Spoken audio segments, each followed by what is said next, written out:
अस्सलाम वालेकुम। आज मैं आपके साथ बहुत ही ज़बरदस्त ए क्लास कॉलेज स्टाइल चना चाट की रेसिपी शेयर कर रही हूँ। बहुत सी चना चाट मैंने खाई, लेकिन जो कॉलेज वाली चना चाट है ना, वो नहीं भूलती है। उसका ज़ायका बहुत ही ज़बरदस्त, बहुत ही मुनफ़रिद और बहुत मज़े का। तो मैंने बिल्कुल वैसे ही इसको बनाने की कोशिश की है, जैसे इसको खाया, जैसा उसका टेस्ट था उसको ऑब्ज़र्व करते हुए, और जैसे उसको बनते हुए देखा उसको ऑब्ज़र्व करते हुए मैंने इसको बनाया। बिल्कुल वैसी ही बनी, तो आपके साथ शेयर कर रही हूँ। हो सकता है आप लोगों की भी कुछ कॉलेज की यादें ताज़ा हो जाएं। वीडियो अच्छी लगे लाइक कीजिएगा, चैनल को सब्सक्राइब करना और बेल आइकन दबाना मत भूलिएगा। इससे आने वाली वीडियोस की नोटिफिकेशन आपको मिलती रहेंगी। इसको बनाने के लिए जो मैंने फुल्कियाँ ली हैं, ये होममेड हैं, और इसकी रेसिपी का लिंक मैं आपको दे दूँगी, उस पे जाके आप देख लीजिएगा। बहुत ही सॉफ्ट स्पॉन्जी फुल्कियाँ बन के तैयार होती हैं मिनटों में, बग़ैर मेहनत के और बग़ैर सोडे के। तो आप इनको ज़रूर ट्राई कीजिएगा। और इसके साथ ही यहाँ पे मैंने मुट्ठी भर इमली ली है, और इनको हम रेडी करेंगे गरम पानी डाल के। इससे पहले हम फुल्कियों में डालेंगे आधा चाय का चम्मच नमक, और इसके साथ ही डालेंगे 1 चाय का चम्मच भुना कुटा ज़ीरा। अगर आप फुल्कियों को सादा पानी में डिप करते हैं तो वो फीकी सी हो जाती हैं, तो आप इस तरह नमक और ज़ीरा डाल के जब इसको पानी में भिगोएंगे ना, तो बहुत ही टेस्टफुल होंगी। तो अब यहाँ पे हम खूब गर्म पानी डालेंगे फुल्कियों में, और साथ ही इमली में भी हम डाल देंगे वही गर्म पानी। अच्छा खासा तेज़ गर्म पानी डाला है, ताकि ये जल्दी से जो है वो रेडी हो जाए। और फुल्कियों को मिक्स कर देंगे, और इमली को भी चम्मच की मदद से थोड़ा तोड़ देंगे, ताकि ये जल्दी पानी में जो है सॉफ़्ट हो जाए। और फुल्कियों को जल्दी सॉफ़्ट करने के लिए, जल्दी रेडी करने के लिए, पानी में अच्छी तरह डिप करने के लिए ऊपर से हम डालेंगे, रखेंगे एक हैवी प्लेट। इससे ये होगा कि फुल्कियाँ जो है एकदम पानी में अच्छी तरह से डिप हो जाएंगी। वरना क्या होता है कि ऊपर तैरती रहती हैं, बहुत देर लगती है इनको सॉफ़्ट होने में, या एक तरफ से सॉफ़्ट हो जाती हैं, एक तरफ से सख्त रहती हैं। तो इस तरह हैवी प्लेट रखने से ये बहुत जल्दी सॉफ़्ट हो जाएंगी। तो इनके रेडी होने का वेट करेंगे, 15-20 मिनट लगेंगे, जब तक हम बाकी की चीज़ें तैयार कर लेंगे।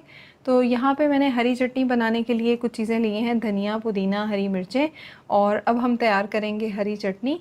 तो आधी मुट्ठी जो है वो लिया है मैंने यहाँ पे पुदीना, 10-12 पत्ते पुदीने के होंगे, और एक मुट्ठी भर के हरा धनिया लिया है बारीक चॉप किया हुआ, और साथ ही यहाँ पे ली हैं 3 हरी मिर्चें, इनको भी चॉप कर लिया है। और थोड़ा सा डालेंगे इसमें पानी, और साथ ही यहाँ पे आधा चाय का चम्मच भुना कुटा ज़ीरा डालेंगे, और आधा चाय के चम्मच से थोड़ा सा कम डालेंगे काला नमक। और काला नमक नहीं है तो आप दूसरा भी डाल सकते हैं, लेकिन इससे बहुत अच्छा टेस्ट आता है। अच्छी तरह से ब्लेंड कर लेंगे, पीस लेंगे, और फिर पीसने के बाद इसमें डालेंगे आधी प्याली दही, और इसको दोबारा से अच्छी तरह से ब्लेंड कर लेंगे।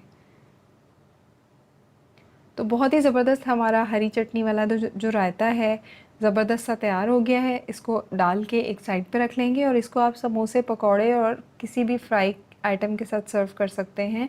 बहुत ही मज़े का ये लगता है। और यहाँ पे हम लेंगे सादा प्लेन दही आधी प्याली, और इसमें डालेंगे 1/4 चाय का चम्मच काला नमक, और साथ ही इसमें डालेंगे 1/4 कप पानी। तो इसको मिक्स कर लेंगे। सिर्फ हमने दही में थोड़ा सा पानी और नमक डाला है, मिक्स करेंगे, और ये पतला सा दही इस तरह से तैयार करके रख लेंगे। इमली हमारी जो हमने गर्म पानी में डाली थी वो बहुत अच्छी सी सॉफ़्ट हो चुकी है। इसको इस तरह से चम्मच की मदद से हम जो है वो मसल लेंगे, मैश कर लेंगे, और इसके बाद इसको छान लेंगे। और अब इमली के पानी में डालेंगे आधा चाय का चम्मच कश्मीरी लाल मिर्च। ये कलर के लिए होती है, ज़्यादा तीखी नहीं होती है। और आधा चाय के चम्मच से थोड़ी सी ज़्यादा डालेंगे इसमें पिसी चीनी, पाउडर्ड शुगर, और आधा चाय का चम्मच ही हम इसमें डालेंगे नमक। और नमक मैंने काला नमक डाला है, और आधा चाय का चम्मच भुना कुटा ज़ीरा, और 1 चाय का चम्मच चाट मसाला। 1/4 चाय का चम्मच हम इसमें डालेंगे पिसी अजवाइन, और मिक्स कर लेंगे। काले नमक से इसमें बहुत अच्छा टेस्ट आता है, नहीं है तो फिर आप प्लेन नमक डाल लें। और ये हमारा मज़ेदार सा इमली का जो खट्टा है ना पानी, वो तैयार हो गया है। और अब हमारी फुल्कियाँ भी आप देख सकते हैं बहुत ही ज़बरदस्त सी, परफेक्ट सी रेडी हो चुकी हैं। अब हम इनको पानी में से निकाल लेंगे, हल्के हाथ से प्रेस करते हुए इनका पानी इसमें से निकाल लेंगे। फुल्कियाँ हमारी रेडी हो गई हैं।